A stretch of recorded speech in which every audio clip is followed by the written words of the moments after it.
आणि परत एक दुसरं पण आहे, तुम्हाला माहिती आहे मी कुणाच्या वाकड्यात जात नाही, माझ्या वाकड्यात कोण गेलं तर मी त्याला सोडत नाही.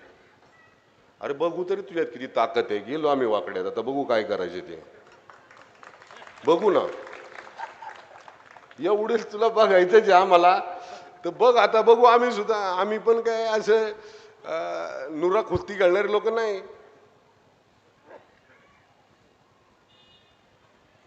अरे आम्हाला घरातून जेव्हा जन्म होतो तेव्हा पहिला लंगूट बांधला जातोय. तो आम्हाला लाडाची भाषा करायची नाही. आम्ही नम्र आहोत, नम्र राहणार. पण जर आम्हाला जर अशी भाषा कोणी करणार असेल, बरं एक असं वाक्य दाखवा, बरं असं एक वाक्य दाखवा की महेश लांडगे म्हणला तुझ्याकडे बघून घेतो. असं एक वाक्य दाखवा खाडेसर म्हणले मी तुझ्याकडे बघून घेतो. असं एक वाक्य दाखवा उमाताई म्हणल्यात तू बघतो तुझ्याकडं. अरे आम्ही नम्र आहोत, बळच काढतात. तुम्हाला अख्ख्या महाराष्ट्राला माहिती, मी जर कुणाचं ठरवलं तर त्याचा कार्यक्रमच करतो. अरे तू कार्यक्रम करतो तर आम्ही काय बांगडे घातलं? अरे आमचे या रणरागिणी तुझा कार्यक्रम करतील. या आमच्या लाडक्या बहिणी आहेत. लाडक्या बहिणींच्या नावावर मतदान मागताना या लाडक्या बहिणी आमच्या देवा भाऊच्या आहेत, आमच्या सगळ्यांच्या लाडक्या बहिणी आहेत. आमच्या लाडक्या बहिणी आहेत या. अरे हेच कार्यक्रम करतील तुझ्या. तू बाकीच्या कार्यक्रमाच्या नादी नको लागू आमच्या. कारण पिंपरी गावामध्ये संप्रदाय पण आहे, कुस्ती पण आहे. संप्रदायातली लोक पाया पडतात, माऊली माऊली. आमच्यासारखी तालमीतली पोरं वरिष्ठ पैलवानांच्या वस्तादांच्या पाया पडतात. ही नम्रताच आहे आमची. पण नम्रता आमच्याकडे असल्यामुळं, जसं संप्रदायामध्ये वीणा हातात असते तशी आमच्या हातात ती उलटी केली की गदा होते. संप्रदायामध्ये वीणा आहे तर पैलवानाच्या हातात गदा आहे. आम्ही दोन्ही एका खांद्यावर गदा आणि एका खांद्यावर वीणा घेऊन जाणारे लोक आहेत.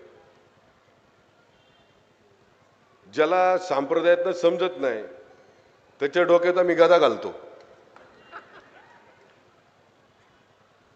आणि आता ही गदा घालायची वेळ आलेली आहे.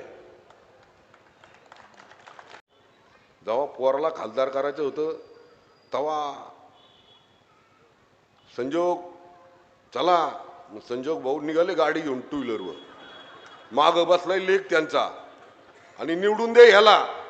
म्हणजे जसे 91 पासून तू आतापर्यंत आमचं वाटोळ केलं तसं ह्याच्याकडून वाटोळ करून घ्यायचं का आम्ही? तिकडं वतनाची जमीन लुटली, तिकडं धरंडेश्वर कारखाना लुटला. 70,000 कोटीचं जेव्हा मोदी साहेब बोलले 70,000 कोटीचा घोटाळा 100% सजा होणार, संध्याकाळी तर भाजपमध्ये, संध्याकाळी तर भाजपमध्ये.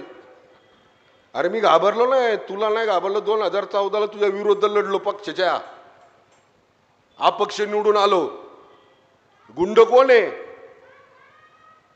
कोण गुंड आहे या शहराला सांगायची गरज नाही.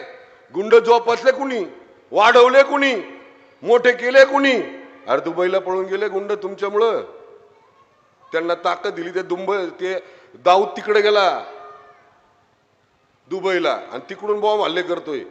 कुणामुळं पळून गेला काय? आता जुन्या लोकांनी आम्हाला काय सांगितलं नाही का?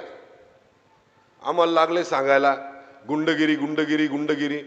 अरे तुमच्या गुंडगिरीमुळे ज्या शहराची वाताहत झाली. 2014ला जेव्हा सरकार आलं तेव्हापासून आतापर्यंत दूरदृष्टी ठेवून काम करतोय आम्ही. आम्ही जी पीएमओची घरं बांधलीत तिथं जा आणि आज जिथं घरकुलमध्ये मीटिंग आहे तिथं जा, तुम्हाला फरक कळेल तुमचा.